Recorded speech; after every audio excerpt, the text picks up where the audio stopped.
বৃক্ষরোপণ আমরা করব দেশের জন্য, দেশের মানুষের জন্য। বৃক্ষরোপণ শুধু করলে হবে না, এই বৃক্ষটাকে রক্ষণাবেক্ষণ করতে হবে আমাদের। এই বৃক্ষটা যেন সহজে নষ্ট হয়ে না যায়, এটা দায়িত্ব শুধু আমরা যারা লাগিয়ে গেলাম তাদের জন্য না, এখানে যারা এলাকায় বসবাস করেন তাদেরও দায়িত্ব আছে। মাননীয় প্রধানমন্ত্রী যে দেশ গড়ার যে সমস্ত কর্মসূচিগুলো নিয়েছেন তারই একটা অংশ এই বৃক্ষরোপণ।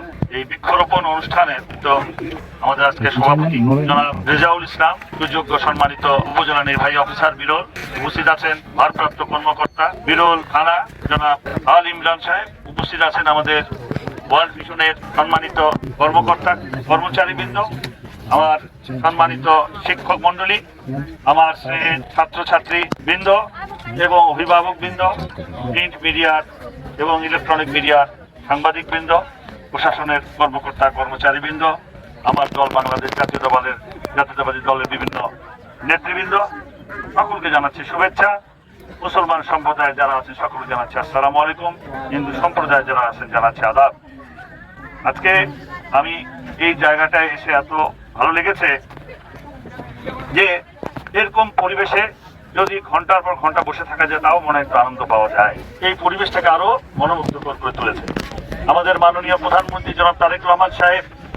অনেকগুলো কর্মসূচি নিয়েছেন, তারই একটা অংশ হচ্ছে বৃক্ষরোপণ। এর পাশাপাশি আমরা খাল খনন করেছি আমাদের দেশের জন্য, দেশের মানুষের কল্যাণের জন্য। বৃক্ষরোপণটাও কিন্তু তাই। এই বৃক্ষরোপণের মাধ্যমে আমরা আমাদের পরিবেশের ভারসাম্য রক্ষা করতে পারি, পরিবেশ যেন আমাদের কাছ থেকে বিমুখ হয়ে না যায়, আমরা যেন পরিবেশটা রক্ষা করতে পারি, সেজন্য বৃক্ষরোপণ করা অত্যন্ত জরুরি। বিশেষ করে আমাদের জীবনের যেটা মূল্যবান জিনিস সেটা হচ্ছে অক্সিজেন। এই অক্সিজেনটা এই বৃক্ষ থেকেই আমরা পেয়ে থাকি। তাই বৃক্ষরোপণ করে শুধু অক্সিজেন পাবো তাই নয়, এই বৃক্ষে যদি কোনো ফল ফলাদি হয়, এই ফল ফলাদিগুলো মানুষের পাশাপাশি বিভিন্ন যারা প্রাণী আছে, পাখি আছে, তারা কিন্তু খেতে পারে। তাদের জীবন জীবিকার জন্য, তাদের প্রয়োজনে কিন্তু তারা বাঁচার জন্য কিন্তু এই বৃক্ষটা অত্যন্ত প্রয়োজন। আমরা এইখানে যারা পথচারী থাকে, যারা হাঁটা চলাফেরা করে, এই বৃক্ষের ছায়াটাও একটা বিশাল তাদের জন্য পাওয়া। তাই আমি মনে করি বৃক্ষরোপণ শুধু করলে হবে না, এই বৃক্ষটাকে রক্ষণাবেক্ষণ করতে হবে আমাদের। এই বৃক্ষটা যেন সহজে নষ্ট হয়ে না যায়, এটা দায়িত্ব শুধু আমরা যারা লাগিয়ে গেলাম তাদের জন্য না, এখানে যারা এলাকায় বসবাস করেন তাদেরও দায়িত্ব আছে। এই গাছটা বড় হলে তাদেরই সন্তান, তাদেরই পরিবারের মানুষ, তাদেরই পশু পাখি, তারা কিন্তু এখানে এটা বৃক্ষের ফল পাবে, সুযোগ তারা পাবে, তারা এটা ছায়া পাবে, তারা এই উপকারটা এখান থেকে। তাই বৃক্ষরোপণ আমরা করব শুধুমাত্র নিজের জন্য না, দেশের জন্য, দেশের মানুষের জন্য।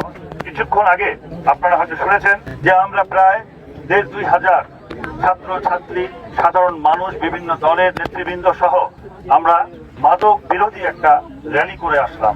সেখানে আমাদের স্লোগানটা একটাই, সেটা হচ্ছে মাদককে আমরা কোনোভাবেই, আমাদের যে নতুন প্রজন্ম, আগামীর প্রজন্ম, সেই প্রজন্ম যেন নষ্ট না হয়ে যায়, মাদকের করাল গ্রাসে ধ্বংস না হয়, সেজন্য মাদক ব্যবসায়ী যারা, তাদেরকে আমরা উৎখাত করার জন্য আমরা কাজ করে যাচ্ছি। আমাদের প্রশাসনের কর্মকর্তারা সবাই সচেতন আছি, আমরা ঐক্যবদ্ধ আছি। আমরা প্রত্যেকটা মানুষকে দল মত নির্বিশেষে, ধর্ম বর্ণ নির্বিশেষে সকলকে আমি আহ্বান জানিয়েছি এবং আজকে এখানে এই অনুষ্ঠানের মাধ্যমে আহ্বান জানাচ্ছি যে আসুন আমরা যার যার এলাকায় আমরা মাদক প্রতিরোধ কমিটি গড়ে তুলি। মাদক প্রতিরোধ করার জন্য আমরা সামাজিকভাবে একটা যেন আন্দোলন সৃষ্টি করতে পারি, মানুষকে জাগ্রত করতে পারি। এই কাজটা করা অত্যন্ত সহজ যদি আমি নিজে একটু উৎসাহী হই। এই গাছ লাগানো যেমন একটা কঠিন কাজ নয়, কিন্তু গাছটা রক্ষণাবেক্ষণ করা কঠিন ব্যাপার। কিন্তু আমাদেরকে এই কাজগুলো করে যেতে হবে, দেশের স্বার্থে, মানুষের স্বার্থে, নিজের স্বার্থে আমাদের এই কাজগুলো করে যেতে হবে।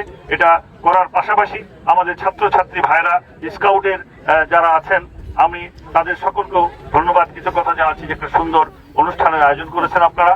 এবং ওয়ার্ল্ড ভিশনকে বিশেষ করে আমি আজকে ধন্যবাদ জানাই যে তারা আজকে এই বৃক্ষ দিয়ে এবং এই কর্মসূচি বাস্তবায়ন করার জন্য তারা যে উদ্যোগ নিয়েছে, আমি তাদেরকে ধন্যবাদ কৃতজ্ঞতা জানাচ্ছি।